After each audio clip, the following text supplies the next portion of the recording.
Hello, good morning, good afternoon, wherever you are. Thanks for tuning in today. We have got a lot of stuff to talk about today, so thanks for joining me. I do want to ask, where are you going next? And if you can answer with an emoji, just to have a little bit of fun. We've got a bunch of stuff that we are going to chat about today. So here's our list. Our first segment, the freedom for cell phones, that is going to be specifically for Canadians. So apologies if you are watching from the US or the UK or anywhere else in the world. We'll keep it short and sweet, but you are going to want to stick around for the other three topics that we've got today. Especially the last one, if you are planning any trips to Mexico in the next, anytime. Really good information for you to know about customs, something that I was not aware of. Most other people are not aware of this. So let's go ahead and get started. But do comment below and let me know where you're going next, because I'm curious. Personally, I'm heading to, where am I going next? Cancun.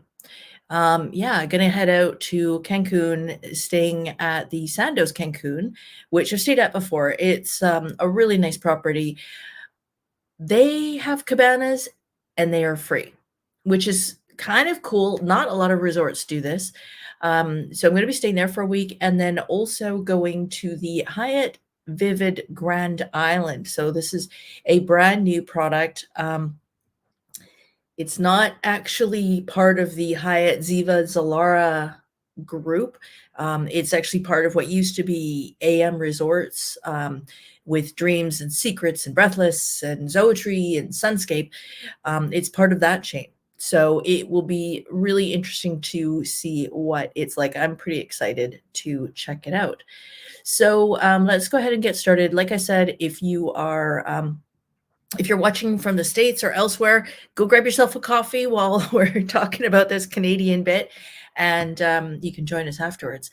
So, folks, I recently switched to Freedom for my my cell phone plan, and what was really cool is, here in Canada, we pay top dollar for our cellular plans, and they're pretty ridiculous. They're pretty restricted, and they're just flippin' expensive. Recently, there's been some competition, and that has largely been with some of the smaller companies like Freedom Mobility, where they are offering stuff like talk, text, and data. If you're watching from the States, with Sprint, with AT&T, with all your major carriers, you've probably had plans like this for ages, where you could go to Mexico and use the data. Just you use your phone like normal without it costing you, a mortgage payment. Well, here in Canada, we finally have that. If you go to TELUS, they do offer plans like this where you can use your talk, text, and data. You can make phone calls, you can text, and you can you can surf the internet, you can look up maps, you can check your email. With TELUS, they do offer a plan like this. It ranges from $85 to $105, depending on which sales rep you get, because they all offer different prices. I do believe Bell offers something similar, probably in the same price range, because Bell and TELUS pretty much, they just do what each other does. But Freedom actually has some pretty amazing rates. They offer for $55 a month a plan that offers talk, text, and data, 60 gigs worth of data for Canada, the US, and Mexico. So I was recently just in Cabo San Lucas. I was curious about what the cell service was like. The only time I had an issue was actually in the room at the Rio Palace Cabo San Lucas. I guess this is an attestment to their soundproofing. Never ever heard the couple that was in the room right beside us. We knew they were there because we actually saw them going into their room as soon as we were checking in. Never ever heard a peep out of that room, and they were talking on the way into the room, so you could hear them opening their front door and going into the room, and then nothing. So the soundproofing was really good, but consequently, I couldn't get a signal for love nor money. But that said, everywhere else, it worked great. And anywhere from 3G on the low side to LTE to 5G on the high side. So I was really impressed with it. What is also cool, again, if you're Canadian, this is applicable to you. If you're from anywhere else in the world, you're probably thinking she's talking about stuff from 20 years ago. But here, that's just the way it is. Hey, Jason, how you doing? And so, yeah, but what's really cool is, for example, if you're going on a Caribbean cruise, or you're going to Europe and you're going to go to a couple of different countries, or you're doing a European cruise where you're going to be hop on, hop off kind of thing and hitting, Greece, Italy, Spain, a good variety of countries. Normally, you would have to either get an eSIM, or if your phone is older, like your phone, Doris, then you would need to get an actual physical SIM, or you would do like a Roam Like Home program, which for us tends to cost about $15 or $16 per day to use your phone like home. Again, going back to Freedom Mobility, they now have a plan. It is only $65 a month, includes 60 gigs of data, unlimited talk and text, as well as it covers 81 countries.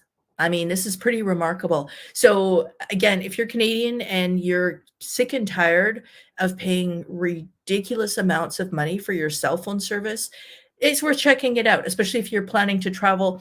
The $65 plan that covers 81 countries, there is a minimum that you have to be on that plan for 3 months. But otherwise, either of those two plans, the $55 one for Canada, US, Mexico, or the $65 one that covers 81 countries, those you can, well, aside from the $65 one with 81 countries, the $55 plan, Canada, US, Mexico, you can cancel anytime. And of course, you can port your number over. So if you're currently with TELUS or Virgin Mobility or anybody, you can port your number over, so you don't have to change your phone number or anything. And it literally takes about 45 minutes and it's done. So it's definitely something to check into if you do find it useful to be able to use your cell phone abroad. And especially, if you've got, elderly parents, or you're a caregiver or primary contact for somebody, it's useful to know that you can go away, and if there's an emergency, they can reach you easily without having to do a bunch of workarounds. So yeah, definitely if you're Canadian, check out Freedom Mobility, because like I said, it worked great. And for those kind of prices, you can't go wrong. Incidentally, if you are interested in just having a plan for Canada, those actually, it's Canada and US, those plans start at $34 a month for 50 gigs of data. So, and like I said, that actually includes Canada and the US. So you can't go wrong. Check it out. Okay, moving on. I wanted to talk about the new Cancun train. So I'll show you the route. Here you go. Okay, so this is not fully operational yet. What they've done, they've just recently opened up the route from the Cancun airport to Playa del Carmen. It is about $16 Canadian for the ride. And that's in a regular economy class. They do also have an upgraded version with a little bit more leg room, that kind of thing. And that is $25 per person, give or take. I mean, it's going to be based in, Mexican pesos. So the conversion is about $16 or $25, depending on what class of service that you want to get. And then as the train route expands, once it's fully operational, and you go on some of the longer routes, like down to into like Chiapas, or across over to Chichen Itza, or down to Bacalar. So some of these, like, this is going to open up a huge amount of opportunities for folks to see some different areas that you haven't necessarily seen in the past, at very reasonable prices. And of course, they also have some sleeper trains, or sleeper cars. So you can have several different levels of service depending on the route and the distance of it. But they'll also offer food and stuff like that, food and drinks. And they have big picture windows, so you can enjoy the views while you're traveling. But from Cancun Airport, this is a great new option. As I said, opening price, or the cheapest price, is about $16 Canadian. So that's about, American would be about 12, I want to say. Let me quickly pull that up for you. Okay, so US is $12, $11.80, give or take. So really reasonable price, really reasonably priced. And I forget, one of my sales reps actually just did the ride. And yeah, like I said, very reasonably priced, fast, and a great way to avoid all the traffic snarls that they've been having in and around the Cancun airport. So certainly something to check out. In fact, when I go to Cancun this next trip, it is something that I'm considering, is to hop on the train, like take an Uber to the train, or to the airport, I should say, and then from there hop on the train down to Playa del Carmen. Because if it's only a 20-minute ride or a half-hour ride, why not? And for that price, I mean, you're certainly not going to take a taxi or an Uber for that price. I mean, yes, I could take the ADO, the bus, but it's something new. They just, as I said, opened up March 15th, opened up this route. And then the longer routes, those will be opening up later in the year. I will say that Mexico's kind of been having a wow year so far, starting last fall when they opened up the Tulum airport way ahead of schedule. I mean, we're talking 5-6 months ahead of schedule. And then the train all of a sudden up and running, and not in an expected way, like in a good way, but open before schedule. So like I said, it's kind of a neat little route that they've got here. And I think it's a great way to explore more of that area, and just see some of the heritage sites, see just some of the different towns, and check it out. Why not? Okay, moving on. So this year, Holland America Cruise Lines has announced a Pacific Northwest cruise. This is something that they apparently used to offer, and it is scheduled for, there's 2 dates in 2025.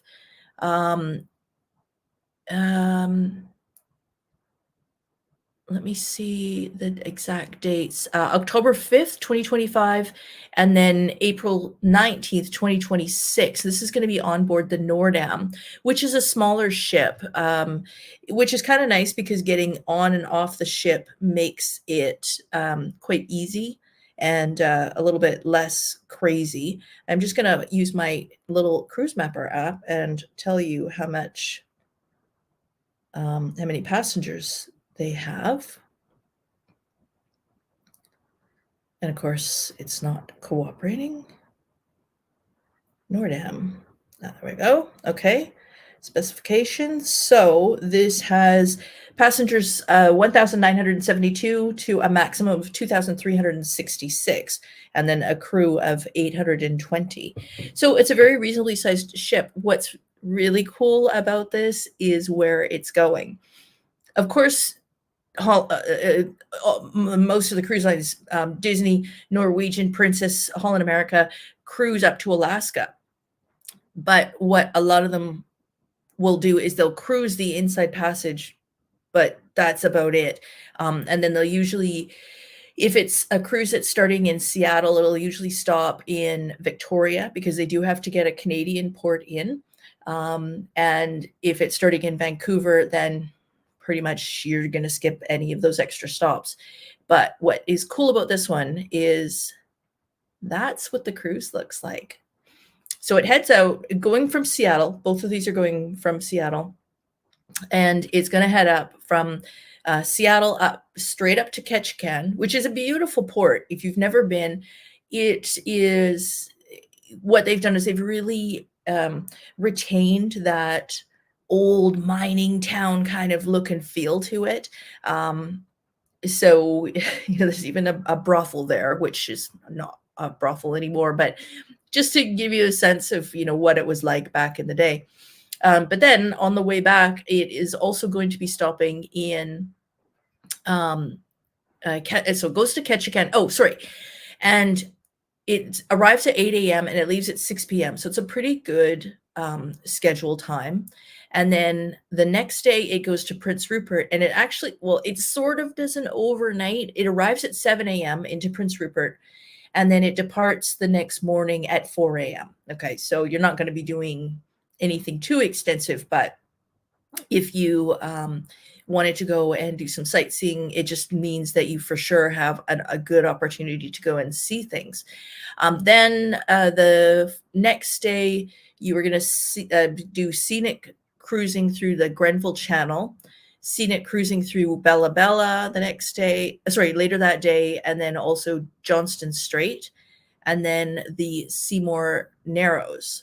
And then after that, you actually stop in Nanaimo on the island. That's 10 a.m. until 6 p.m. And then Victoria the following day, and that's 8 a.m. to 6 p.m.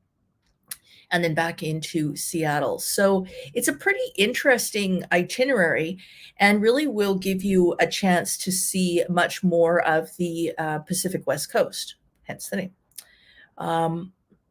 Yeah, it sounds really interesting. Apparently, they haven't offered this itinerary for at least 10 years. I don't even know where the cruise ship would dock in Nanaimo, but if you've never been to Nanaimo, I mean, it's a pretty small town, I guess you'd still call it. But it's a pretty interesting place. Pretty much all of the island has sort of a quirky feel to it, and Nanaimo is definitely not a stranger to that. So it's a pretty interesting cruise. And is this the... Oh yeah, that was the other thing I wanted to say is so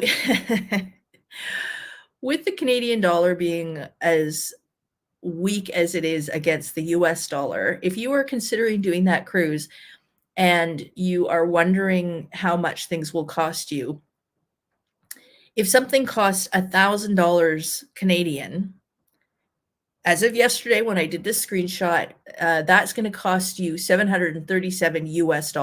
Okay, so if you want to stay in some posh hotel and come here and explore, and it's going to cost you $1,000 for 3 nights, well, in American dollars, that's going to cost you 737. So not quite a half price sale, but nonetheless, it's a good deal for you. So definitely check it out. Oh, somebody's taking umbrage to my comments about the island. It's all meant in a good way. But yeah, it's, they're interesting places to see from, starting from Ketchikan, sailing along that inside, the inside channel. And again, if you take a look at where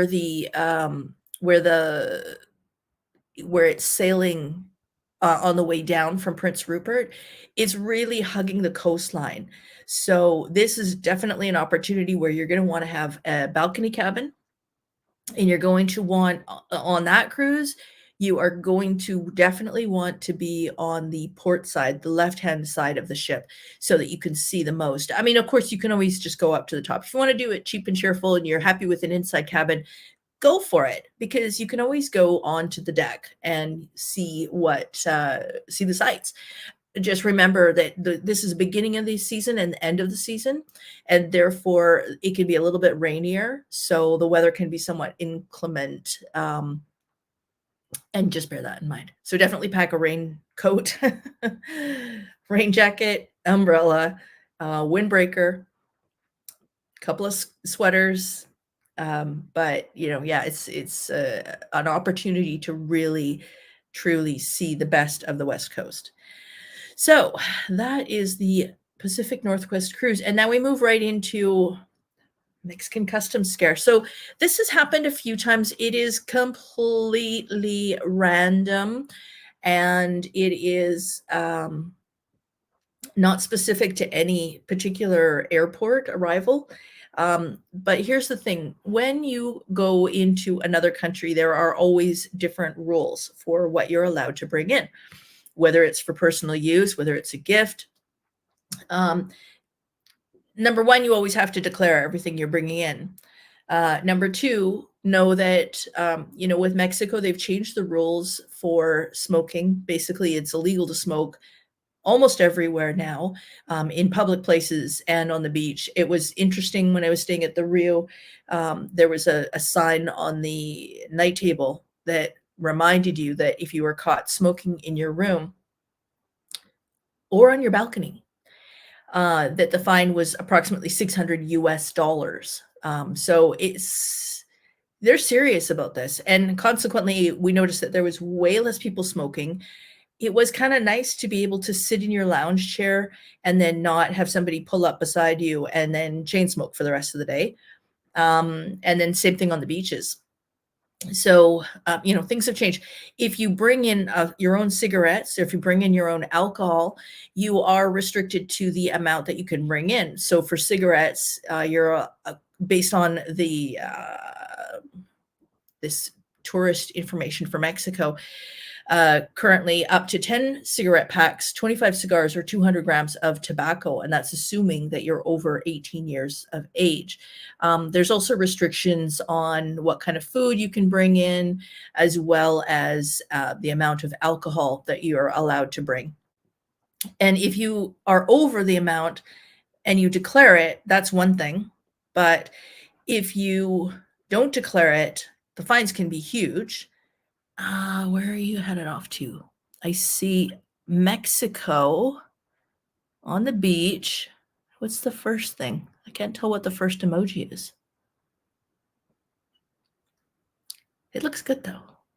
Any vacation's good, right? So good job. Thanks for commenting, Chris. I appreciate that. So the thing that's taking people by surprise is that you are allowed to bring in a laptop. You are allowed to bring in an iPad or a tablet. You're not allowed to bring in both. It's just the rules. You're allowed to bring in 3 cell phones. I don't know why you would need to have 3 cell phones. I mean, I could see maybe 2 if you had one for personal use and one for work. But 3, I don't know. But what's happened is there's been a few people recently who have been detained through customs because they had both a laptop and an iPad, and they were requiring them to pay duty on one of them. The assumption, I guess, is that you're bringing it in to sell it. Fortunately, my stuff's all so old. Like, what am I going to get for it? 58 cents? I don't know. But it's just something that's worth noting. That those are the rules. Now, if there's 2 of you and you have a laptop and a tablet, and your travel partner does not, then I guess technically they could bring in one of those items for you and you could avoid that hassle.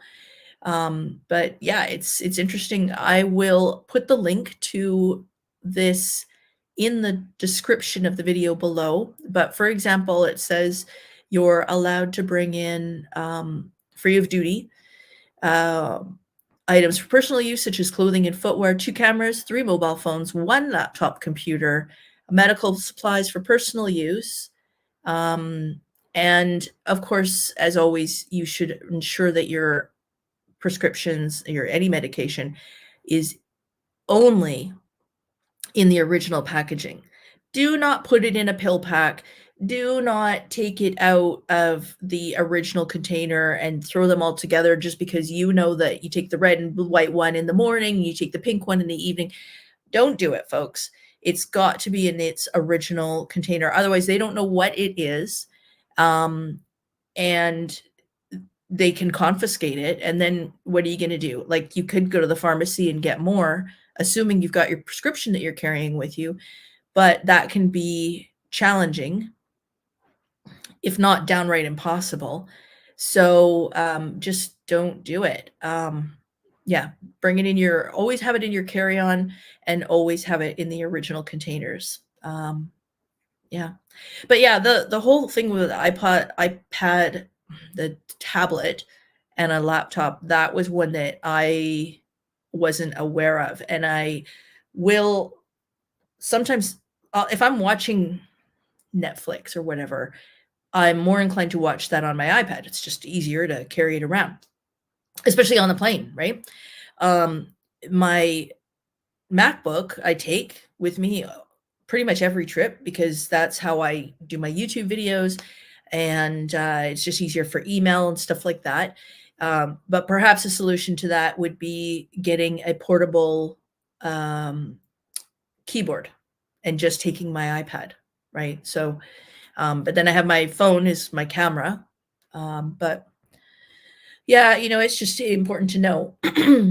And you don't want to have any problems or surprises, and it could be totally fine. I mean, like I said, I've traveled to Mexico, I don't know how many times, and often I've had my laptop and an iPad, and it's never been an issue. Just because I've done it doesn't mean it's not going to be an issue. Same thing, with vaping. You're not allowed to bring vapes into Mexico, but people do, and a lot of them have done it, and there's been no issue. But why be the one who's going to be the example that everyone says, oh, well, my friend got stuck and they had to pay whatever amount? Just know the rules. I mean, it's no different than anywhere you travel. You have to know what the rules are, and be aware if you're circumventing them or not, and know that there could be repercussions if you do. So, if you have enjoyed this video so far, please consider giving it a thumbs up, and don't forget to subscribe so you don't miss out on future videos. And if you are looking for more behind the scenes content, we have channel memberships. There's different levels that you can join into, sneak preview videos, exclusive content. There is obviously a lot more when I'm traveling, but I've also got a couple of fun things coming up. The Norwegian Bliss is going to be coming into Vancouver at the beginning of next month, April. Yeah. So I'm going to be checking that out. And then, just to give you an idea, Norwegian Bliss, it only comes in once a year, and that's at the beginning of the season. And the reason is that I see your question, Joanne. I'll get to that in a second. The reason it only comes in once a year is because it is so large that it ends up having such little clearance between the ship and the Lionsgate Bridge, which crosses from Vancouver to North Vancouver, that they have to do it when the tides are right. It's very tricky. When we went on the inaugural sailing on the Norwegian Joy, we had, I think it was 6 feet of clearance between the ship and the bridge. I mean, like, that was it was cool, kind of freaky. But I mean, we have truck drivers that run into the bridges all the time here, so we're kind of used to that. But yeah, it is kind of cool. But the Norwegian Bliss is one of their larger ships. It's got between 4,000 and 4,900 passengers at max capacity, with 1,700 crew. So it's not a small ship, but nonetheless, it's coming in, I believe, on the April 5th. So I'll be filming that, and I'm actually hoping to be able to go on and do a tour. So stay tuned for that. Joanne's asking, what about e-cigs? Also not allowed. Not allowed anything related to smoking. Again, people bring it in, but, and they've gotten away with it, if you will. But it's, they're not allowed. And if they do find them in your bags, they will confiscate them. And or they will, See, here's the thing. You are technically smoking is still allowed in private places. So most of the hotels have adapted and they will have smoking areas. Usually these are tucked away on the side of the building, in a corner of the building where there's no foot traffic, and they'll have a designated area. They make them quite nice. They have chairs. There's usually a table. You can put your drink down, and then ashtrays and stuff like that. So vapes for sure not allowed.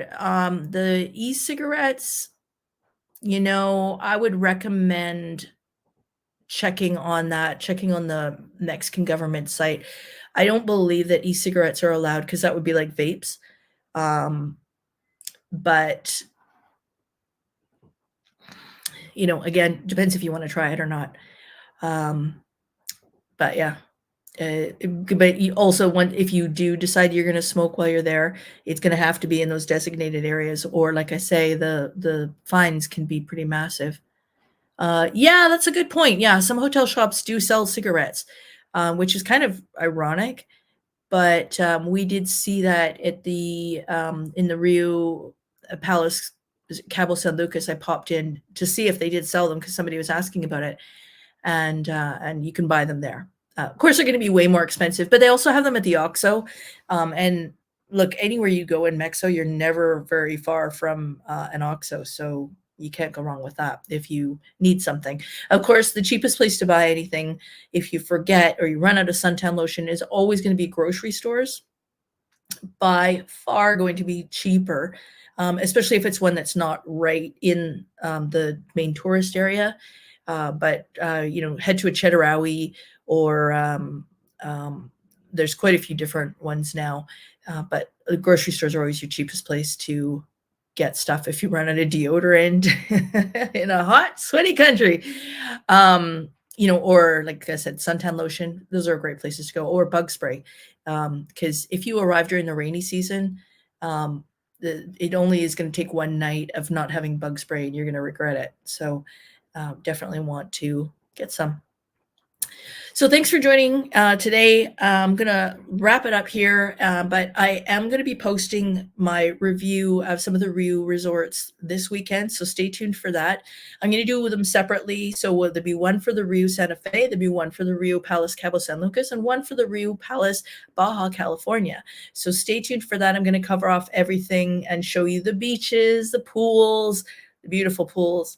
Talk about the different restaurants. I've done the room videos already, and I have done a playlist of all the Rio properties from this trip. So if you want to see more about the Rio resorts in Cabo San Lucas, you can check that out. So thanks for tuning in today again. If you haven't hit that like button, go ahead and do that now. It doesn't cost you anything, doesn't hurt anything. It just shows support for the channel, and I really appreciate it. It really helps out.